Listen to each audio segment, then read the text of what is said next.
Alors nous allons élever le débat immédiatement. Pour cela, à cet instant du spectacle, je vais... C'est fini. Je vais vous poser une question essentielle. Êtes-vous prêt à recevoir une question essentielle? Oui? Ah? Alors je la pose.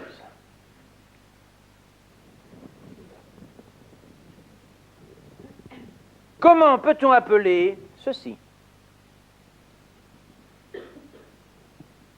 Une chaussure! Très bonne suggestion, nous allons l'étudier avec le plus grand soin, mais avant de nous livrer à cette entreprise des plus risquées intellectuellement parlant, je vous donne une solution de rechange au cas où. Souliers, mocassins, que d'audace! Mais alors...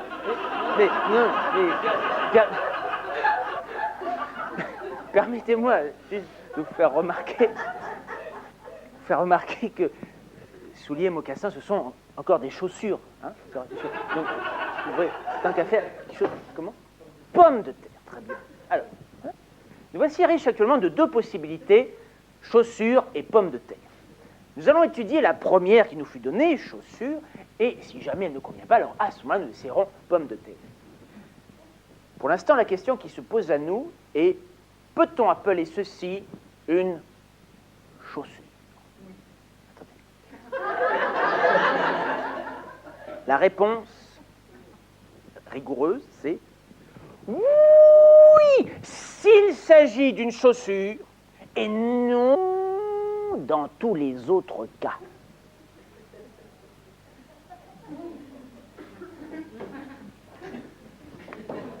Si nous sommes d'accord jusque-là, nous allons pouvoir nous livrer à une expérience des plus étranges et ô combien intéressantes. Je vais placer l'objet mystère dans la boîte du même nom, la boîte mystère. Mystère, mystère, mystère.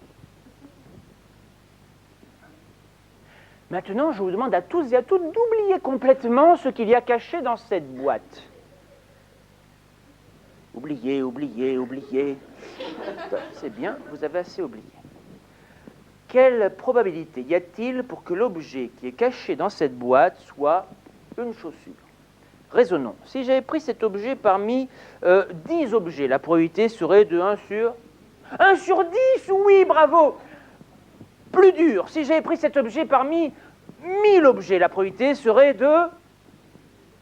1 sur 1000, oui, oui, oui. Or, j'ai bien pris cet objet parmi l'infinité des objets de l'univers, donc la probabilité de 1 sur l'infini égale 0, probabilité nulle, événement impossible, cet objet n'est pas une chaussure. Nous ne pouvons donc pas l'appeler ainsi, essayons avec pomme de terre. Mystère, mystère, mystère, oubliez, stop, c'est bien.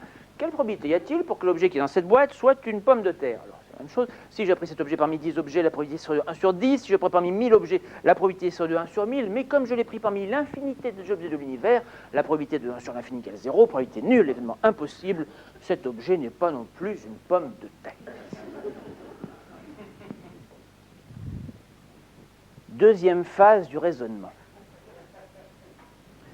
Je dresse la liste complète de tous les noms possibles. Oh, c'est très long, mais je le fais. Lorsque j'ai terminé cette longue liste, je vais rayer les noms qui ne conviennent pas. Donc je raye chaussures, nous l'avons vu.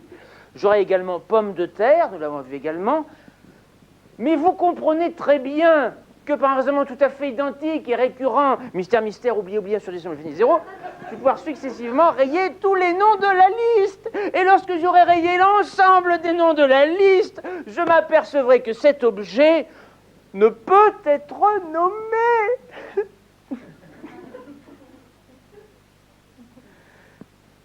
Mais quel est donc un objet qui ne peut être nommé?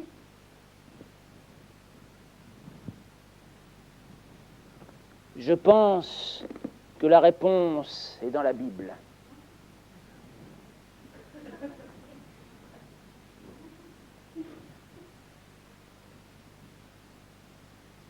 page XXV truc. Je vous lis le passage. Alors Dieu dit, je suis celui qui ne peut être nommé.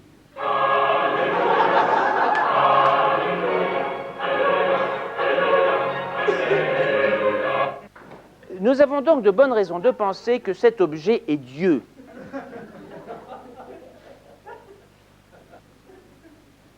Toutefois, nous n'allons pas nous contenter d'une simple supposition, nous voulons une preuve expérimentale. À cette fin, je vais renouveler le même raisonnement avec un autre objet pris totalement au hasard,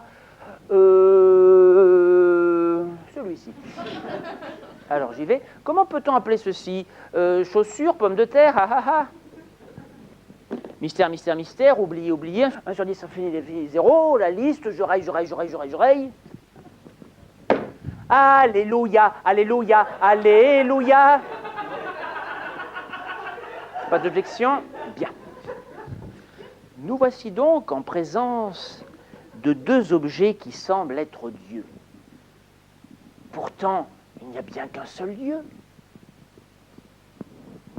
Donc, si tout ce que j'ai dit est vrai jusqu'à présent, alors forcément, ces deux objets sont le même.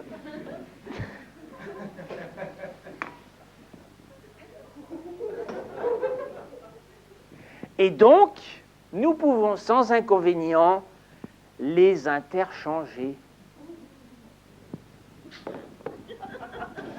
Voici venu l'instant de la preuve expérimentale de Dieu.